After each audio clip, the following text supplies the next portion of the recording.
Muy bien, continuamos entonces con nuestro curso de Introducción a la Programación.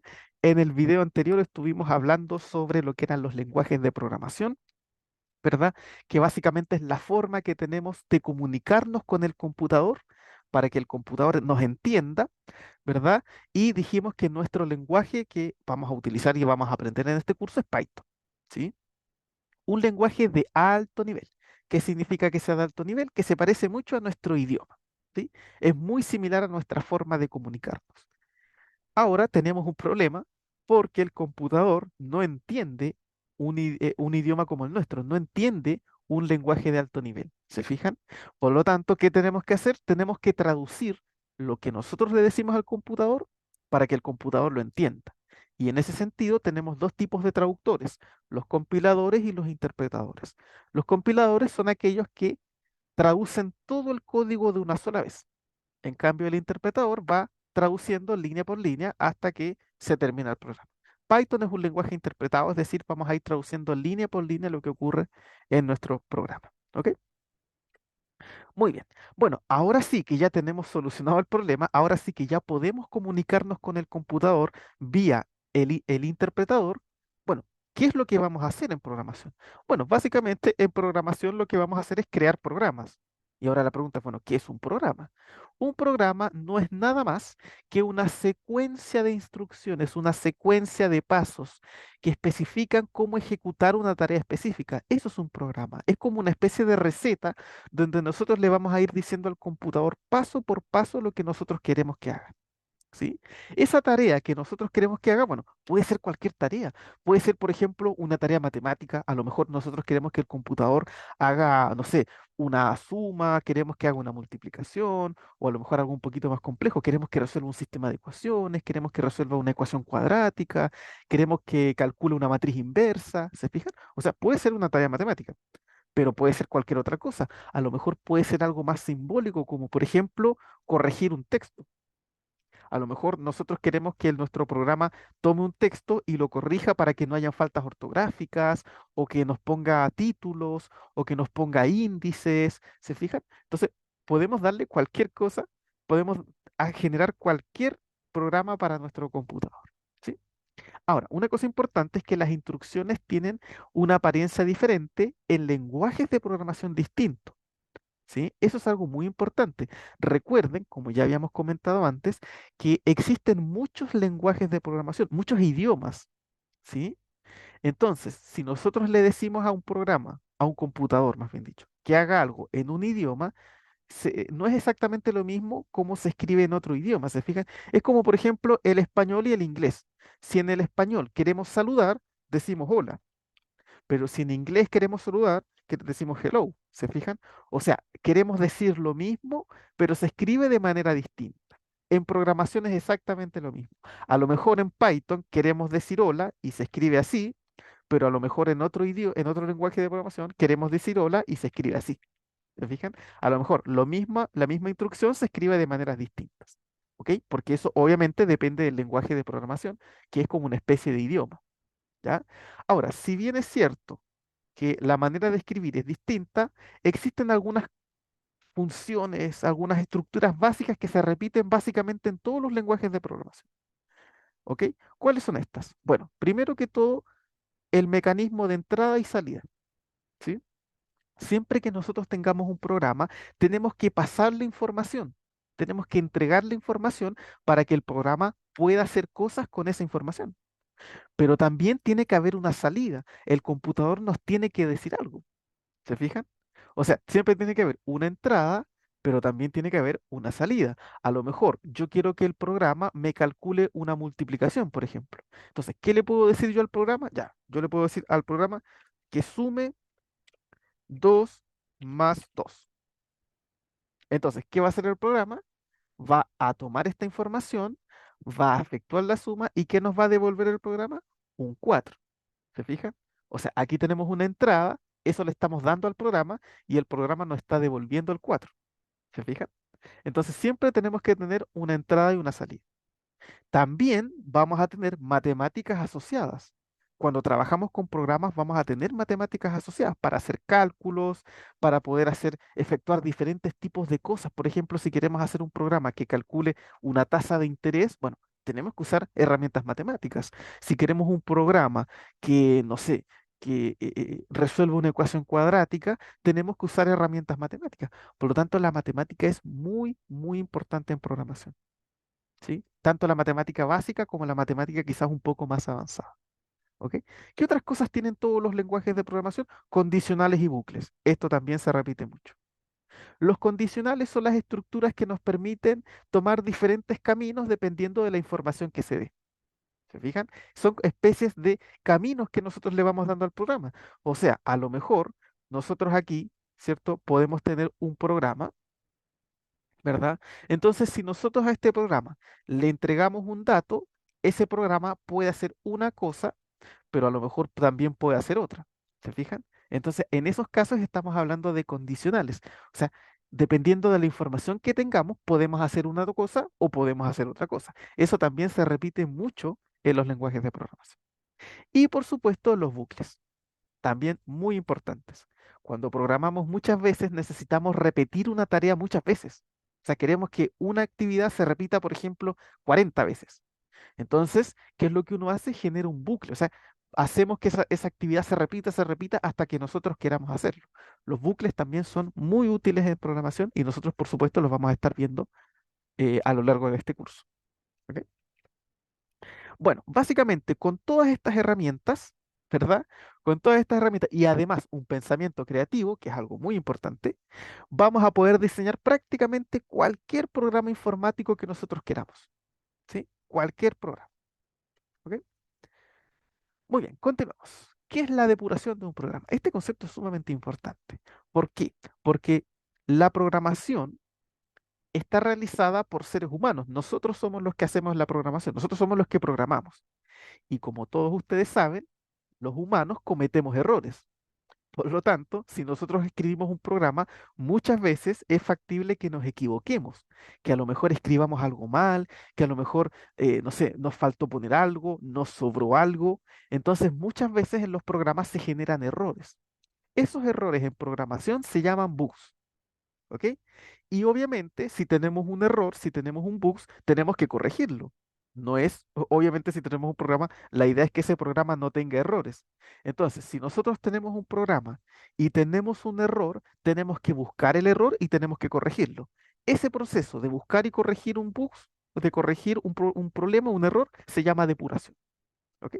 Entonces, cuando hablemos de depurar el programa, significa de sacar todos los errores, de revisar nuestro programa y sacar todos los errores. ¿Ok? Ahora, en esencia existen básicamente tres tipos de errores que podemos tener en un programa. Error de sintaxis, error en tiempo de ejecución y error semántico. Los errores de sintaxis son aquellos errores que cometemos cuando escribimos mal una instrucción. ¿Sí? A ver, ¿cómo sería eso? Por ejemplo, si en español yo quisiera saludar y yo escribo hola, así como está escrito, eso está mal escrito, ¿verdad? ¿Por qué? Porque falta la H. O sea, hay un carácter que le falta a ese saludo para que se entienda qué es lo que significa. Bueno, en Python, ¿verdad? También ocurre lo mismo. Bueno, en los lenguajes en general, ¿no? Muchas veces, para que nosotros le digamos al computador que haga algo, tenemos que escribirlo de una forma y muchas veces nos faltan letras, nos sobran letras, a lo mejor nos falta una coma, nos falta una comilla, nos falta un paréntesis, nos faltan un dos puntos. Entonces, cuando cometemos un error de ese estilo, estamos cometiendo un error de sintaxis. Es decir, nos faltó poner un punto, nos faltó poner una comilla, nos faltó poner un punto y coma. En esos casos hablamos de errores de sintaxis. ¿Ok? Si nosotros cometemos un error de sintaxis, nuestro programa se va a detener. ¿Sí? Nuestro programa se va a detener. O sea, recuerden que Python es un lenguaje interpretado, entonces se va ejecutando línea por línea. Por lo tanto, ¿qué va a suceder? Si nosotros en Python tenemos una serie de instrucciones, por ejemplo, un paso uno, un paso 2, un paso 3 y un paso 4, supongamos que en el paso 3 tenemos un error. Entonces, ¿qué es lo que va a pasar en Python? Python es un lenguaje interpretado, o sea que se va traduciendo línea por línea. Por lo tanto, Python va a traducir el primer paso, ¿verdad? Bueno, eso lo va a hacer el interpretador. Después el interpretador va a traducir el segundo paso y hasta aquí no va a haber ningún problema. Pero cuando lleguemos al paso 3 vamos a tener un error. Entonces el programa aquí se va a detener y no va a continuar. Nos va a mostrar un error porque, insisto, nos falta un punto, nos falta una coma, nos falta un paréntesis. A lo mejor una instrucción la escribimos en mayúscula y era en minúscula. ¿Se fijan? Esos son errores de sintaxis. ¿Ok? Bueno, otro tipo de errores que también se suelen cometer son los errores en tiempo de ejecución. Es decir, estos son errores que se cometen cuando nosotros ingresamos un dato o información que a lo mejor el computador no va a poder digerir. Por ejemplo, imagínense que nosotros estamos haciendo un programa y queremos dividir dos números. Entonces, si queremos dividir dos números, ¿qué tenemos que hacer? Bueno, primero tenemos que decirle al usuario que ingrese el primer número, ¿verdad? Tenemos que decirle al usuario, ya, a ver, pásame el primer número. Después, tenemos que decirle al usuario que nos pase el segundo número. Después tenemos que dividir esos números, ¿verdad? Número uno lo tenemos que dividir, dividido en número 2, ¿verdad? Y después le tenemos que mostrar el resultado, ¿verdad? Mostrar resultado, ¿verdad? Así funciona un programa, por ejemplo, para dividir, ¿ok? Bueno, ¿qué pasa si, por ejemplo, este programa, fíjense, así como está, funciona perfectamente bien? No tenemos ningún problema. Pero ¿qué pasa, por ejemplo, si ya, el número uno yo le paso un 10 y el número 2 yo le paso un 0? Entonces, fíjate, aquí llegamos. Número uno le pasé un 10. Número 2 le pasé un 0. Después va a dividir número uno dividido en número 2. O sea, va a dividir 10 entre 0.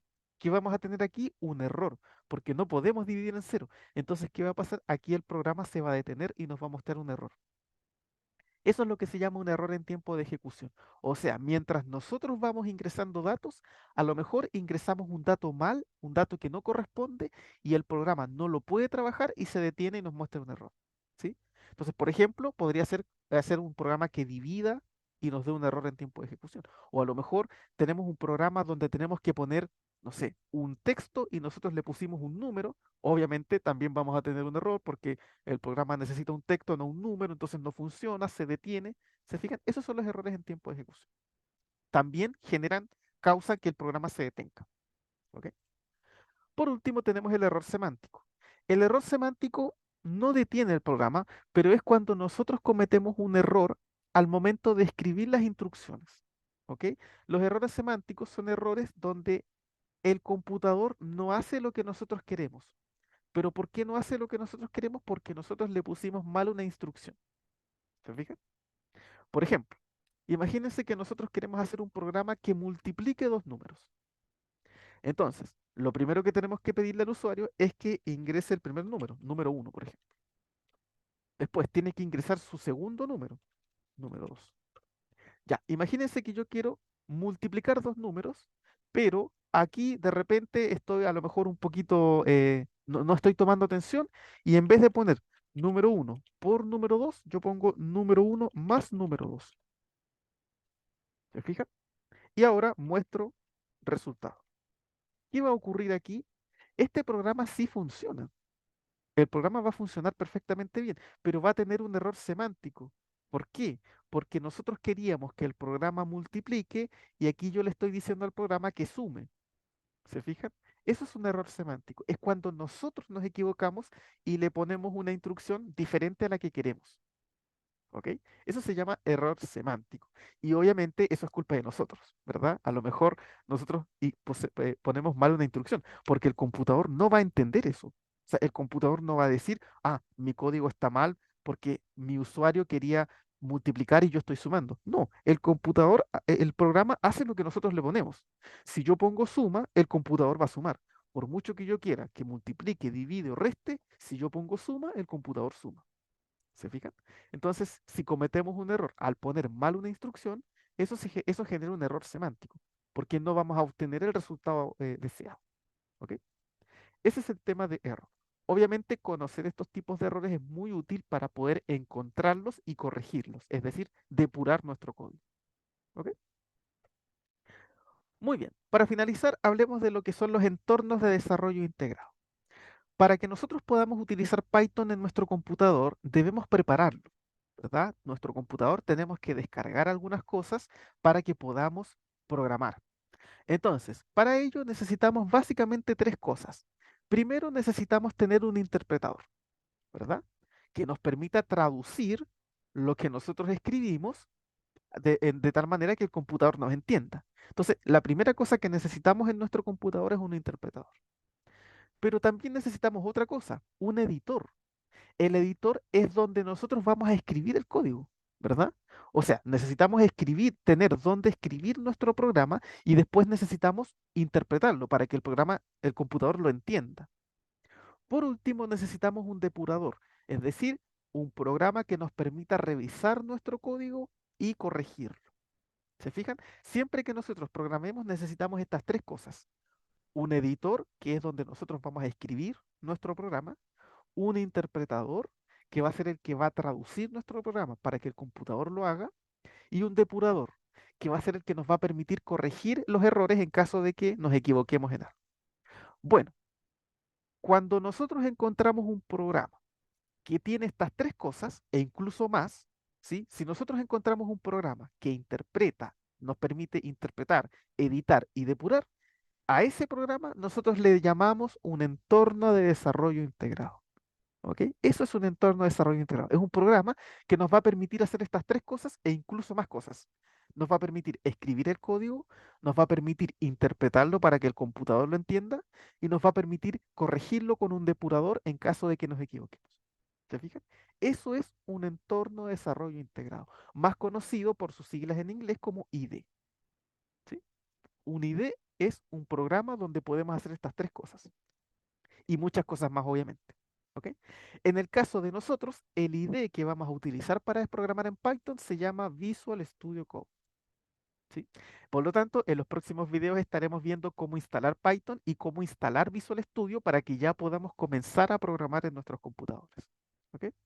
Con eso entonces vamos finalizando este video. Con eso tenemos la introducción a la programación en Python. Cualquier duda, pregunta, consulta que tengan me la dejan en los comentarios y ya nos veremos en próximos videos comenzando con en este mundo de la programación y en este lenguaje de programación que es Python. Que estén todos muy bien.